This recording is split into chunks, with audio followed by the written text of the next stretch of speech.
الحمد لله رب العالمين والصلاة والسلام على سيد الأنبياء والمرسلين وعلى آله الطيبين وعلى صحبه أجمعين أما بعد بسم الله الرحمن الرحيم باب في الاستتار عند الحاجة باب د په بیان د ځان پټولو کې د قضاء حاجت په وخت کې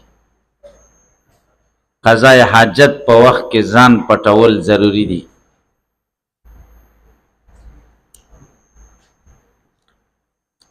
دا اتفاقی مسله د اختلاف پکې نشته.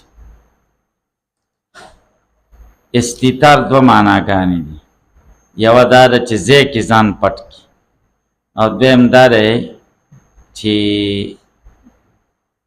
د امکان تر حده بربنډتیا وکړي، یعنی هغه وخت کې ځان ښکاره کړي چې پټېدل ممکن نه وي او پټېدل نقصان شي، تر کومې پورې چې ممکنه وي ځان به نه ښکاره کړي. صحیح شوه. بیت الخلا ته سړی ننوځي نو هلته که دغه ځان ښکاره کړي خیر دی، عورت ښکاره شي نو خیر دی، او که داسې ځای کې سړی وي نو مطلب دا چې ځمکې ته ښه نږدې شه نو بیا د جامې ځان نه جدا کړي، ځمکې د نږدېکته پورې به جامې ځان نه جدا کړي. صحیح ده. دا که ځان له ځای کې سړی هم د عورت ښکاره کېدل ناجایز دي. وایه قال حدثنا قتيبة قال حدثنا عبد السلام بن حرب عن الأعمش عن أنس رضي الله عنه قال كان النبي صلى الله عليه وسلم إذا أراد الحاجة لم يرفع ثوبه حتى يدنو من الأرض. قال أبو عيسى هكذا روى محمد بن انس رضی الله تعالی عنہ فرمایي چې رسول الله صلی الله علیه وسلم فرمایلی دي اذا نبی کریم صلی کان النبی صلی الله علیه وسلم نبی کریم صلی الله علیه وسلم اذا اراد الحاجت چې کله به اراده د قضاء حاجت وکړه لم يرفع ثوبه کپڑے به نه اوچتولې حتی یدنو من الارض تر دې چې ځمکې ته به ښه نږدې شه، ناستې ته به نږدې شه نو بیا به یې کپړې اوچتې. دا په هغه صورت کې چې د یدنو ضمیر نبی علیه السلام ته راجي شي، هلکه به پوه شئ، او که صوب ته راجي شي نو معنا به داسې شي کان النبي صلی الله علیه وسلم نبی کریم صلی الله علیه وسلم وو اذا اراد الحاجت چې د حاجت اراده به وکړه لم يرفع ثوبه کپړې به نه اوچتولې حتی یدنو من الارض تر دې چې دا کپړې به ځمکې ته ښې نږدې شوې نو بیا به یې اوچتې کړي. هلکه تاسې په خبره باندې پوه شئ.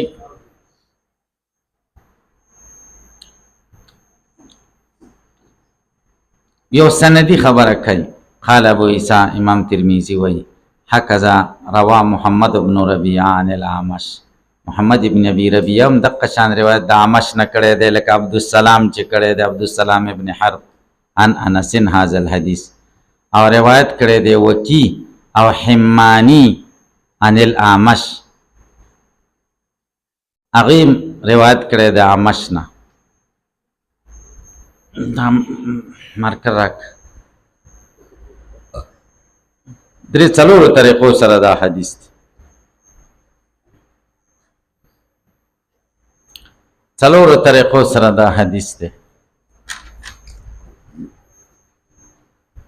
سیده جت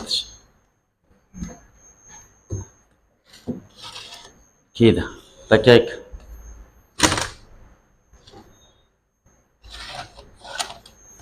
بس صحیح صحیح ګورئ شیخ راپه ها ګورئ دا کم سند باندې چې حدیث ذکر دی هغه داسې دی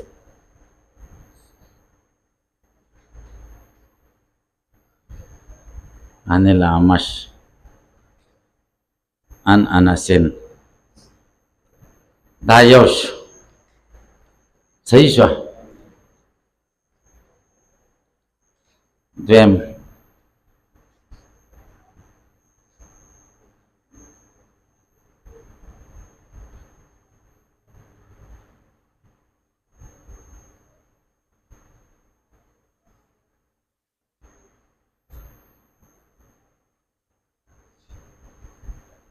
دا دو دي. د اعمش دوه شاګردان عبدالسلام او محمد ابن ربیعه په دې اتفاق دي چې صحابي په دې روایت کې انس دی، او په دې هم اتفاق دي چې د اعمش او د انس په منځ کې واسطه نشته. دا یو شو، دا یو قسم سند شو. او دویم قسم سند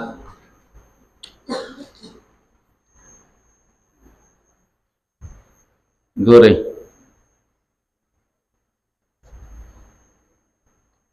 کلکې که خانه ها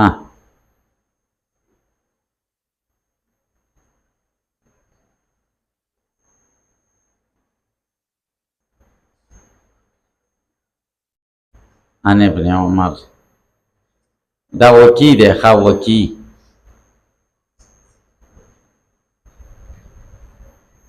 دا الحمانی په کسرې د ها سره، دا اعمش.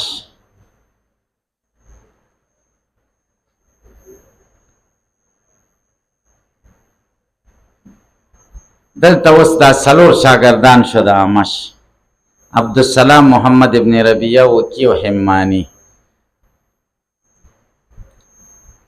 عبدالسلام او محمد ابن ربیعه په دې اتفاق دي چې صحابي انس دی، او وکی او حمانی په دې اتفاق دي چې صحابي څوک دی؟ ابن عمر دی. او دا څلور وانه په یو بله خبره اتفاق دي، هغه دا دی چې د اعمش او د صحابي په منځ کې واسطه نشته. که صحابي انس وي او که ابن عمر خو د دواړو په منځ کې واسطه نشته. نو امام ترمذي په دقیق خبرې رد کوي. بس دی په پوه شئ. ګورئ، تاسې کتاب ته وګورئ. قال ابو عیسی، ابو عیسی امام ترمذي وایي: هکذا روا محمد ابن ربیعه عن الاعمش عن انس. محمد ابن ربیعه د اعمش نه عن انس روایت کوي، یعنی کوم چې سند کې راغلی دی د قشر محمد ابن ربیعه هم دې سره متفق دی. هذا الحدیث. دویم، وروا وکی والحمانی، او وکی ابن الجراح او حمانی روایت کوي د اعمش نه. قال ابن عمر، دا غي په سند کې څوک دی؟ ابن عمر.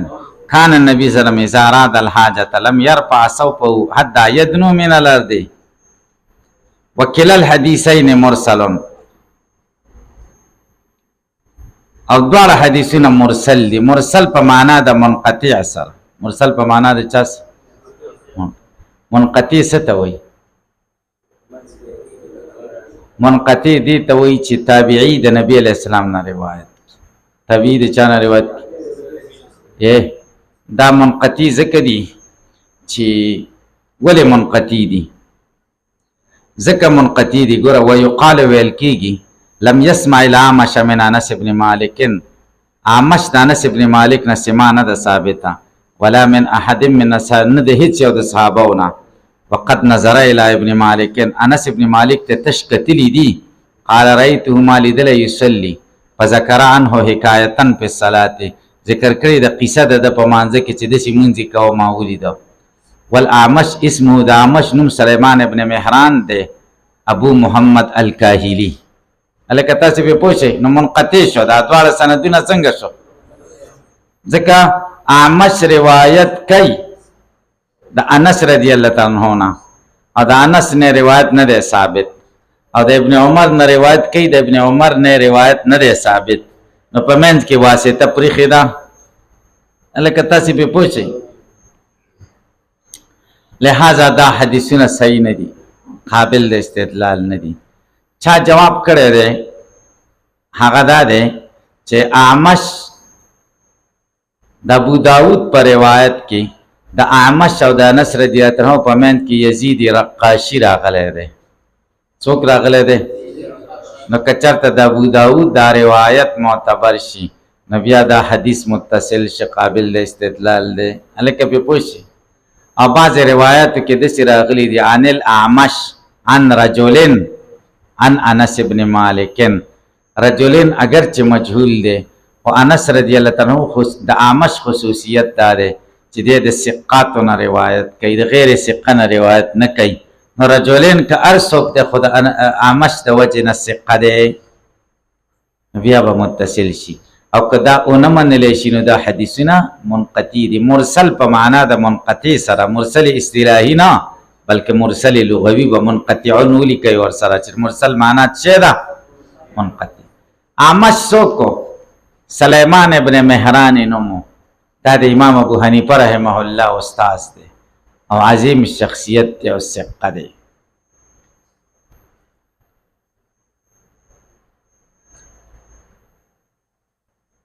ابو محمد الکاهلی، کاهلی ورته ولې وای؟ د بنو کاهل قبیله سره تعلق و. دا تعلق څنګه و؟ مولا لهم، دا وی مولا و. دا تعلق یا د نسبی او یا د نسبتی. نسبی تعلق نه او د نسبت او نسبت درې قسمه ده. نسبت د موالات، یا مولا العتاقه ده، یا مولا الموالات ده، او یا ولاد اسلام ده. دا تعلق ورسره د سو د موالات، د مولا د عتاقی د پلار مهران آزاد کړو، د پلار مهران آزاد کړ. قال العمش، عمش وی اوس خپل دغه ترتیب ذکر کوي، مسلې ته اشاره کوي. کان ابي حمیلا، پلار می حمیل و، فورثه مسروق، مسروق د میراث کی حصہ ورکړه. حمیل څه ته ویل؟ که تاسو لکه ما ته متوجه شئ، حمیل دی ته وی چې نسب په بل چا ورحمل شوی. لکه کاهلی ورته وی په بنو کاهل قبیله د نسب ورحمل شوی. دا یو خبره. دویم دا د حمیل دی ته وی چې د مور د دارالحرب کې مجاهدین ونیوله، د نیا مجاهدین ونیوله په دارالحرب کې، دارالاسلام ته راوسته. نو د پلار ورسره و مهران، څه ورسره و؟ مهران ورسره. اوس پلار په دارالحرب کې پاتې شه، مور دارالاسلام ته راغله. صحیح شو؟ نو اوس دې ته حمیل وای. څه ورته وای؟ حمیل په معنا د محمول سره، فعیل په معنا د مفعول سره. اوس چې دا مور مړه شي، د دې ماشوم میراث کې حق شته که نشته؟ دې کې اختلاف دی. ائمه ثلاثه وایي او د امام ترمذي رجحان هم دې ته دی چې آو مور وفات شي نو د ماشوم ته به مال ورکول کېږي، دا د ده میراث دی. امام ابو حنیفه وایي دوه صورتونو کې به ورکول کېږي. یو صورت دا دی چې مور دوه شاهدان قایم کی چې دا د پلانکي زوی دی او پلانکي زما خاوند دی هلته پاتې، نو د دې هم زوی شه که نه، زویوالی په څه سره ثابت کی؟ په ګواهانو سره. یو دا صورت دی. دویم دا صورت دی چې مور اقرار وکړي چې دا زما زوی دی او د مور نور ذویل پروز او عصبات نه، نو بیا به دا مال دله ورکوي. که نه د مور په تش اقرار باندې دا مال د دې زوی نه دی. ولې؟ ځکه دا تحمیل د نسب دی په غیر باندې، چې مور وایي چې دا زما زوی دی، زه د پلانکي ښځه یم، دا صرف دا معنا نه ده چې دا زما زوی دی، دا تحمیل د نسب دی په پردي سړي باندې چې د دې خاوند دی. هغه مني که نه مني؟ نو چې کله تحمیل د نسب د ماشوم په غیر وشي، یعنی دعوه د نسب په غیر وشي چې د زوی دی، هغې لپاره شاهدان پکار. که شاهدان و ټیک ده، که نه کې به ښودی شي، که نور ذویل پروز او عصبات په هغوی له به ورکړی شي، که نه دله به ورکړی شي. اوس پې پوه شئ که پې پوه نه شئ؟ نو دلته دی وایي امام ترمذي چې اعمش په خپله وایي کان ابي حمیلا، زما پلار حمیل و، او ورثه مسروق، میراث کې حصه ورکړه زما د نیا په میراث کې، مسروق ورکړه. مسروق د امام ابو حنیفه استاذ دی، مسروق ابن الاجدع. هلکه تاسې پې پوه شئ؟ د حصه ورکړه. مسروق ورته ولې وایي؟ ماشومتوب کې دی چا پټ کړی و، ورک شوی و، بیا را پیدا شو، نو بیا نوم مسروق شو. تاسې په خبره ورسېدئ؟ نو ګورئ دا امام ترمذي ویلی چې ده ته په میراث کې حصه ورکړه. نو په احنافو رد شه چې تاسو په میراث کې حمیل لپاره حصه نه منئ. احنافو د طرفه جواب دته ځکه حصه ورکړی شوه چې مور شاهدان قایم کړي وو چې دا د پلانکي زوی دی، او دا خو بیا موږ هم منو. یو صورت. دویم که شاهدان یې نه قایم کړي او میراث ورکړه مسروق، نه دا د مسروق خپل اجتهاد و. موږ په دې نه یو مکلف چې د مسروق په اجتهاد به عمل کوو. موږ سره صحیح حدیث دی د عمر رضی الله عنه. عمر رضی الله تعالی عنه حمیل ته حصه نه ده ورکړې، شاهدانو طلب یې کړی، مطالبه د شاهدانو یې کړې ده. هلکه پې پوه شئ تاسې. اعمش په 1 هجري کې پیدا شوی او 140 هجري کې وفات شوی. په هغې ورځ پیدا شوی کومه ورځ چې امام حسین شهید شوی دی. هلکه پې پوه شئ تاسې که پې پوه نه شئ. باب کراهیت الاستنجاء بالیمین، باب د په بیان د کراهیت د استنجا بالیمین کې. په ښي لاس باندې استنجا مکروه ده، په ښي لاس استنجا مکروه ده. دا ادب سره تعلق لري، اختلاف پکې نشته، اختلافي مسله نه ده. چې کله استنجا کې نو ښي لاس باندې اوبه اچوه، نور ګس لاس استعمالوه. هلکه پې پوه شئ. ادب دا دی. دا په یمین استنجا ولې مکروه ده؟ یو خو دا ده چې یمین به دې بد بوی کوي، او دویم دا د ډوډۍ په وخت کې به در یاد شي چې دا مې کم ځای کې استعمال کړی ده، نو ډوډۍ نه به دې زړه تور شي. اسلام خو د نظافت دین دی، موږ ته پاکي وایي. بس ګس لاس استعمال که په ښي لاس اوبه ور اچوه. وایه.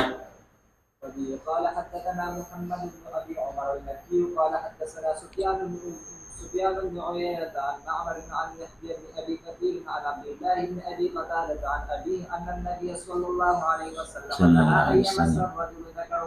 نبی کریم صلی الله علیه وسلم منع کړی دا ان یمس الرجل چې سړی لاس ولګوي، ذکره چې سړی مس کی، ذکر بیمینی په ښي لاس وموږي، ذکر بیمینی په ښي لاس. اوس باب مقید دی او حدیث مطلق. باب څنګه مقید دی؟ باب مقید دی چې په ښي لاس استنجا مکروه ده، او حدیث کې راله چې لاس دې نه لګوي د ذکر سره، یمین دې د ذکر سره، که استنجایي او که غیر استنجایي. احناف وایي مطلق به په اطلاق جاری کیږي او مقید به په قید باندې جاری کیږي. بل روایت هم شته د ابو داود چې داسې ورسره دي، نهى رسول الله صلی الله علیه وسلم یمس الرجل ذکره بیمینه فی الاستنجا. یو روایت کې فی استبرا دی، نو مقید به په مقید حمل کیږي. که مطلق په اطلاق جاری شي نو ښی لاس بغیر د استنجا نه هم په اندام مخصوصه لګول بې ادبي ده. هلکه په ښي لاس به ښه کارونه کې دا غلط کار دی. دې وجې نه تسبیحات په پسه کې په ښي لاس کې، تسبیحات په ښي لاس، تسبیحات په ښي لاس پکار دي. تسبیح چې سړی استعمالوي په ښي لاس به استعمالوي. تاسې پې پوه شئ.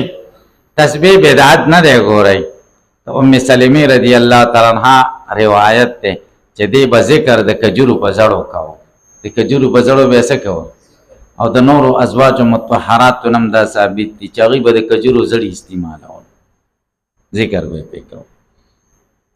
وفي الباب عن عائشة، په دې باب کې د عائشې رضی الله تعالی عنها روایت هم شته. د عائشې روایت ابو داود او بخاري او مسلم او ترمیزي کې دی، او د سلمان روایت هم شته. تاسې پې پوه شئ که پې پوه نه شئ. د دې سلمان د روایت باره کې دا را روان دی. و ابو هریره، د ابو هریره روایت هم شته. د ابو هریره دا روایت په صحیح ابن حبان او دارمی او نسائی کې دی. او د سهل ابن حنیف روایت، د سهل ابن حنیف د روایت باره کې علامه مبارک پوری وی لم اقف علی اصله، دا وای ما ته پته ونه لګي. دو کتابونه مې پې وکتل، دواړه وی لم اقف علی اصله، یا یو وی لم یوجد له اصل، چې هغې کې دا فی الباب والا حدیثونه دي. تاسو پې پوه شئ. نزهة الالباب فی شرح ما قال الترمذی فی الباب. تاسو پې پوه شئ. قال ابو عیسی هذا حدیث حسن صحیح. ابو قتاده نوم حارث ابن ربیعی دی. والعمل على هذا عند اهل العلم، عمل په همدې خبره دی د اهل علم په نس. کرهو الاستنجاء بالیمین، دی بده ګڼي استنجا په یمین، مکروه ګڼي چې استنجا به په یمین نه کې، بلکې یمین به د ښو څیزونو دپاره استعمال دی. پوزه سوڼی هم په دې به سوڼی. ښی لاس په ګوتو کې وهل نه وي پکار، د خپو ګوتو کې. بعضې خلک یې پوزه کې وهي، نو دې خبرو له ډېر خیال پکار دی چې مجلس کې ناست په پوزه کې به ګوتې نه وهي. ځکه اکثره ځایونو کې ډوډۍ راوړي او لاسونه اوبه پکې نه وي او تا پوزه کې ګوتې وهلي، نو بیا سره خوا ته ډوډۍ ته څوک کښېني. تاسې پې پوه شئ. یا بعضې قمقلې خپو ګوتو کې دا ګوتې بندي کړي هلکه څه دې غواړې بعضې خلک خو ډېر نجیب الطبع وي هغه دې وګوري چې ته خو د خپل نه الله سره ویسته اوس ما سره وریجې خوري او یا را سره ماته کړې ډوډۍ خوري او د الله ځای بې ګنده کېږي الله ځای ګنده دي نو دا ښه خبره ده څه تاسې پرې پوه شئ که پرې پوه نه شئ د لاس استعمالولو کې ډېر احتیاط کوئ بعضې وخت کې خو زما طبیعت خراب وي تاسې په خدای یقین وکړئ شک راته پرېوتی چې څوک را سره لاس میلاو کړي داسې بوچی بلډ پریشر مې ډېر اوچت شي او بعضې وخت کې مې طبیعت برابر وي نو خوند راکوي خیر دی زه راځمه بعضې سړی وایي السلام علیکم زه یم دا ډېر هوښیار سړی دی او بعضې لاسونه اوچت کړي وزر یې نو زه یم دا ډېر قمقل دی دا د ادب نه نه دی خبر بعضې وخت کې جمعې کې سړي څادر اچولی او ځان یې ښه راتاو کړی او هغه درته لاس ونیسي نو بیا به څه کوې څه به کوې لاس به ورکوې چې عوام ډېر قمقلي که نه بعضې غاړه یو دی وایي ما ته سینه را سره ولګوه خدای دې ملغر که سینه باندې مې څه کړي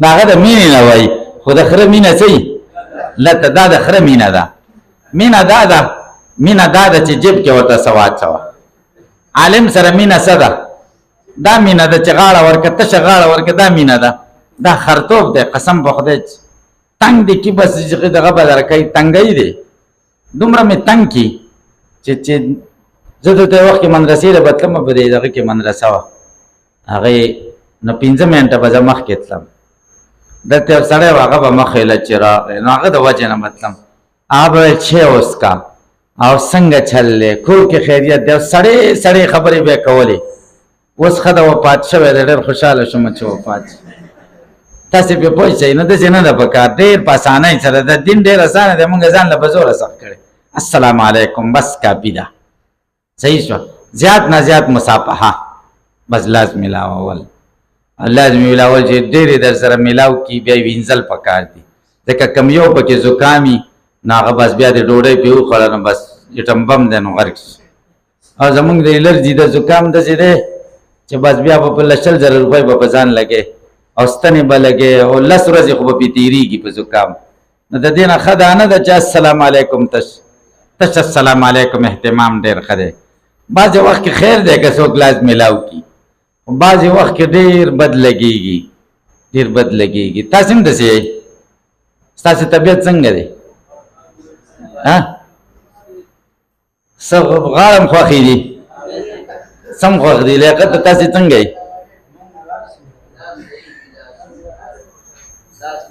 لاس خیر دی که نه خیر دی خو اکثره وختو کې نه که نه چې سړی بس ټوخېږي او یا پوزه راکاږي بیا به لاس ماس مه ورکوئ زمونږ جمعې کې دلته جومات کې به بس زمانځه کې ولاړ وم او شاته به رابس یو به سړي پرنجی وکړه او دلته به ولګېده تاسې په خدای یقین وکړئ چې کور له به لاړم بیا به مې پوزه به شروع شو دا وسوسه به راغله بس ملغر کې کړي او بعضې وخت کې داسې سره مې پام هم نه وي هېڅ پام مې نه وي دې خبرو ته بیا ښه یم او چې پام مې ورته بس بیا راباندې بس را حملې کوي زکام تاسې پرې پوه شئ نو په دې څیزونو کې ډېر بې تکلفه زندګي پکار ده نو کوشش دا پکار دی چې یمین سړی د ښو کارونو دپاره او یسار د ناولو کارونو دپاره پوزه سونکې په اودس کې نو په ګس لاس یې سونکه پوزه کې سړی ګوتې وهي نو په ګس لاس باندې وه ښې لږ پرېږده دې نورو څیزونو صحیح ده که نه ښې دې نورو څیزونو خوراکونو له پرېږدئ صحیح ده که نه دی الله دې موږ او تاسو ته عمل توفیق راکړي